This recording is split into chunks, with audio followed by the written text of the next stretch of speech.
All right, hey guys. Tonight we're taking a look at LoneSkull gear, his pistol and rifle mag pouches. He has since made a placard as well. I don't have any experience with the placard. I'm sure it's equally well done. He sent me these a while ago. I've been playing around with them and just recently learned about this trick here, which may or may not work on some other products. I don't know. I've never tried, never thought to try it. But he pointed it out with the pistol mags, being able to cant them. I couldn't get that to work, mostly out of just not wanting to break the pouch. I don't think it would have broken the pouch. I don't think I would have been able to pull it off though. But he wasn't sure if he could do it on the rifle mag, and I think it was easier to do on this one.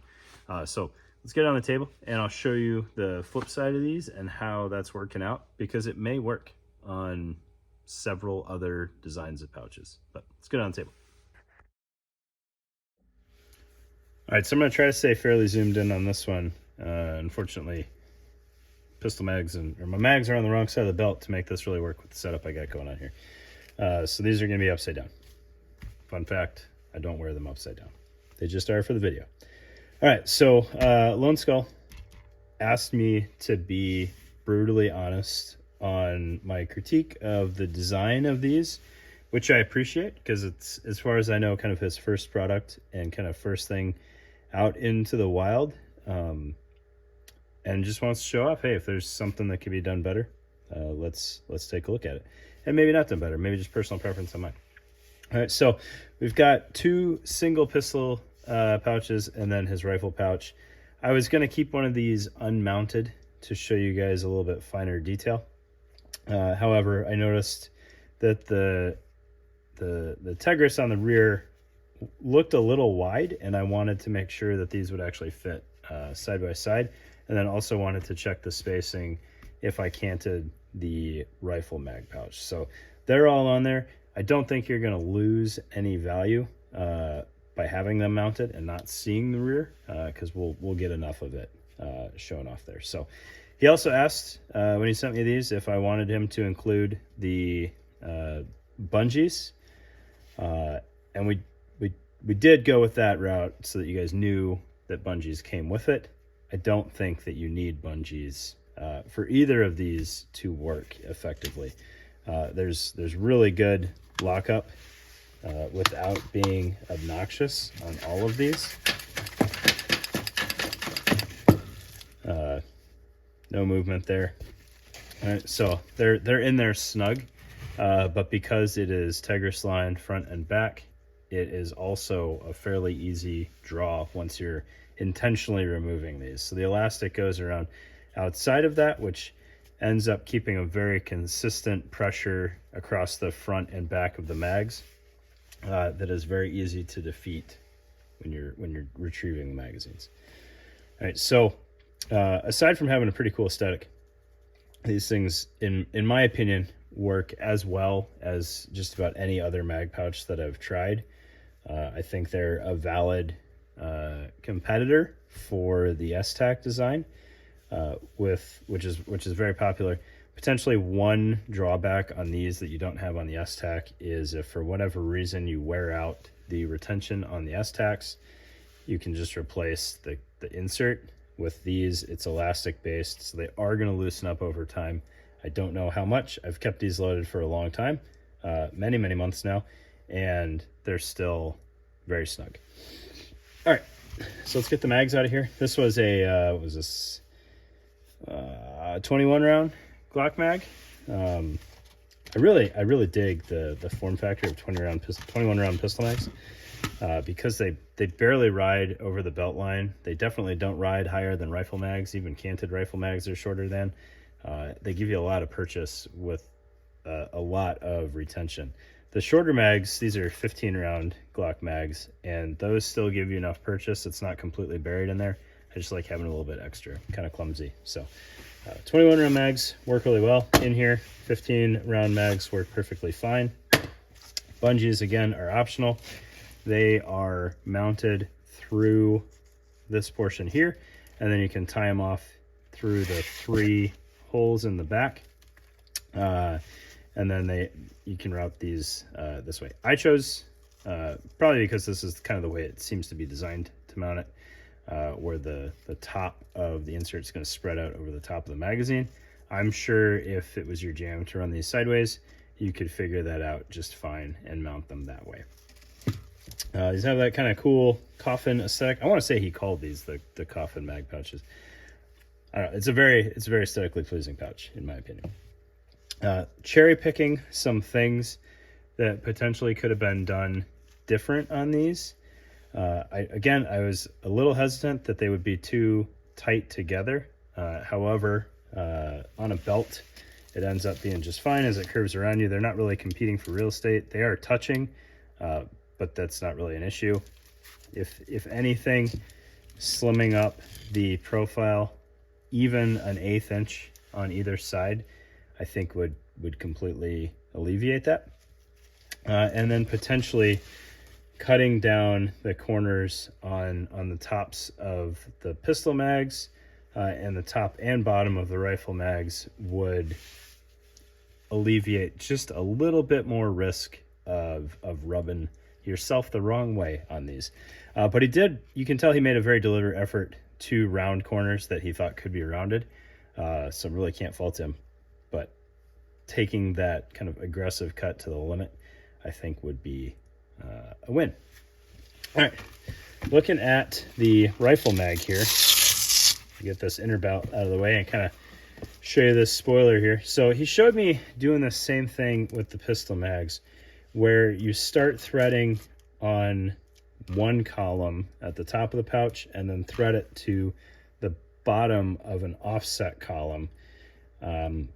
I could not get that to work with a little bit of struggle, and it might be just kind of the cost of using this AWS belt. Maybe on a Ronin or something along those lines it would work, or a Pharaoh with the circle cutouts. I'm not sure, but I don't particularly like canted pistol mags, so I wasn't sweating it.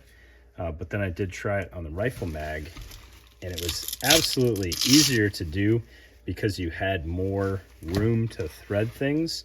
So the way this rifle mag is set up right now, it is on 3 columns. So it's in theory butted up right against the pistol mags, and you can see they're kind of competing for space there too. But again, once you go around the radius of your body, no issues there. But what I did is I threaded this rightmost portion through the front column on the top and then staggered it to the second column on the bottom. I didn't weave it in between. I think that's one of the benefits of having a Tegris backed pouch, is it doesn't seem to be affecting anything. It doesn't make it wobble or fit any looser. Routed it through the pouch down here and then tucked it back into itself. It is very tight. I had to use a multi-tool to start curving that Tegris and reinforced tuck tab back in there. So I have no concerns with the stability here. Another thing that he showed me to help provide a little bit more lockup on these, if that's something that you want to do, is to throw a Ranger band around it between the belt and the pouch, so that it's just squeezing on the MOLLE interface. I don't think it's necessary at all, but he's tried it out and has had good results with that. Looking at the bottoms of these, because these are Tegris reinforced tuck tabs, I think he could get away with taking this curve much more aggressively and almost having these tuck tabs run into that curve there. I think you could radius that pretty aggressively and it would still be plenty snug. I can definitely see what he was going for with kind of this extension here, and the cutout is he wanted to maintain that PAL spec spacing there, but a little bit of a notch there wouldn't interfere with that if I'm looking at that correctly. It would cut off a little bit of the stitching towards the bottom here, but I think that wouldn't end up costing you anything to do that, especially on this canted mag pouch where this is going to run potentially just a corner into my leg. That said, wearing it around, doing dry fire, kneeling down, it really has not been an issue. You can feel it occasionally, but it's not sharp or anything like that. Just a little bit of a point. The tuck tabs on here are exceptionally well done, in my opinion. So they're sewn into the top of the pocket. They are built into the pouch, and then they have just enough length to get back in there. Even these traditionally mounted pistol mags, I had to very intentionally kind of bend that Tegris around and start it before I could pop it in there. So if you like the Paraclete tuck tabs, I think you'll like these a lot. They're even more strong in their lockup. If you like freedom to kind of finagle around with mounting and potentially stretch it over a column or shrink it a column, the Paraclete mounting gave you a little bit more flexibility to do that, but that doesn't really, you don't really have a need to do it with single column pouches or double column pouches. And you can see like this has some slack if we're willing to give up a little bit of the correct interface. I still consider this a woven mounting because we're tucking back through here and we're not going like straight from the belt into the tuck tab. That would be essentially just using one wrap at that point. But plenty stable, retains the mags well, retains P-mags. He told me it'll take AK mags, so we'll try that out together. I have not tested that, mostly because I'm not an AK guy, but we'll throw this 20 rounder in here and see. It fits. Doesn't look overly stressed by any of the geometry there, and draws just fine. So there you go. It'll take an AK mag if that is something that you need to do, especially if you hadn't planned on using AK mags and are just sharing with a buddy at the range. So there you go. LoneSkull gear. I want to say they're called the Coffin mag pouches. Oh, I forgot. The front face of the rifle mag also does have some laser cut notches in there. So you could appropriately mount a pistol mag on top of this if you wanted to. That's never been my jam, and I don't plan on doing that.